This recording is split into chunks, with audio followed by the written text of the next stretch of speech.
నక్కపల్లి ప్రాంతంలో Vizag Chennai industrial corridor పేరుతో ప్రభుత్వం వారు ఏపీఐసి ద్వారా 5,500 ఎకరాల భూమిని అనేది సేకరించడం జరిగింది.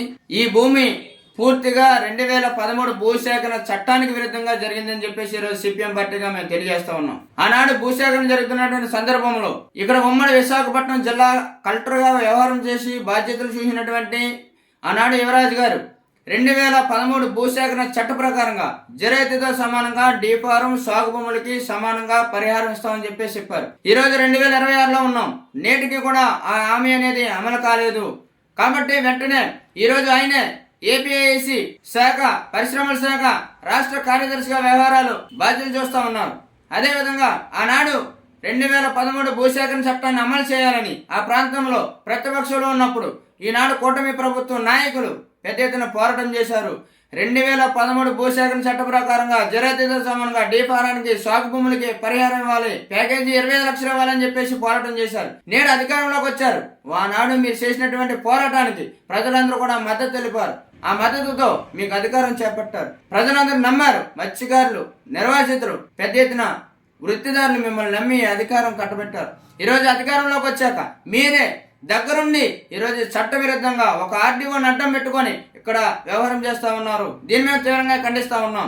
ఎందుకు ఈ మాట చెప్పాల్సినటువంటి అవసరం వచ్చిందంటే చట్టాలను కాపాడాల్సినటువంటి అధికారులు చట్టాలను ఉల్లంఘించి చట్టవిరుద్ధంగా వ్యవహారం చేస్తా ఉన్నారు. అధికారంలోకి వస్తే మేము అండగా ఉంటామని చెప్పేసి ప్రజలందరినీ నమ్మించి ఓట్లు వేయించుకొని అధికారంలోకి వచ్చిన తర్వాత మీరు ప్రజల్ని మోసం చేస్తా ఉన్నారు. ఇక్కడ పూర్తి స్థాయిలో ఎవరైతే అర్హత సాధించి ప్యాకేజీకి అర్హత సాధించి 745 పైగా నిర్వాసితులు ఉన్నారు. వాళ్ళందరూ కూడా పూర్తి స్థాయిలో పునరావాస కాలనీలో నిర్మాణాలు జరిగిన తర్వాత 25 రకాల మౌలిక సదుపాయాలు ప్రభుత్వం వారు కల్పించిన తర్వాత వాళ్ళని ఖాళీ చేయించారు.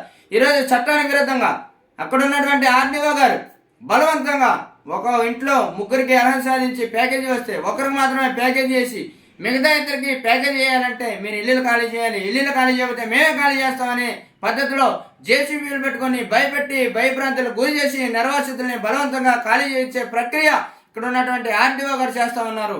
కూటమి ప్రభుత్వం ఆర్డీఓని అడ్డం పెట్టుకొని ఈ విధంగా నిర్వాసితుల్ని ఎందుకు మోసం చేస్తామంది? ఆనాడు మీరు ఇచ్చినటువంటి హామీని, మీరు ఇచ్చినటువంటి పోరాటానికి ఎందుకు మీరు కట్టుబడలేదని చెప్పేసి మేము రాష్ట్ర హోంమంత్రి గారిని సూటిగా ప్రశ్నిస్తా ఉన్నాం. వెంటనే ఎప్పటికైనా స్పందించి ఎవరైతే నిర్వాసితులు ఉన్నారో వాళ్ళకి తక్షణం న్యాయం చేయండి. 2013 భూసేకరణ చట్ట ప్రకారంగా జిరైతుతో సమానంగా డీఫారం సాగు భూములకి వెంటనే పరిహారం ఇవ్వాలి. 2013 భూసేకరణ చట్ట ప్రకారంగా పూర్తి స్థాయిలో పునరావాస కాలనీలో 25 రకాల మౌలిక సదుపాయాలు కల్పించే వరకు మీరు ఇక్కడ బలవంతంగా ఏదైతే వాళ్ళు ఖాళీ చేస్తా ఉన్నారో ఆ ప్రక్రియను తక్షణం నిలుపుదల చేయాలని చెప్పేసి మేము డిమాండ్ చేస్తా ఉన్నాం.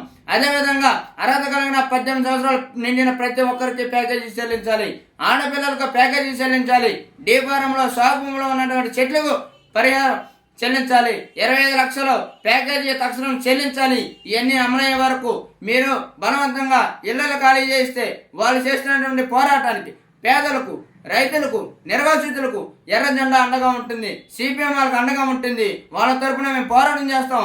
మీరు వెంటనే తక్షణం స్పందించి 2013 భూసేకరణ చట్టాన్ని అమలు చేయాలని చెప్పేసి ఈరోజు కూటమి ప్రభుత్వాన్ని, అధికారుల్ని, జిల్లా కలెక్టర్ గారిని మేము అడుగుతున్నాం, ప్రశ్నిస్తున్నాం.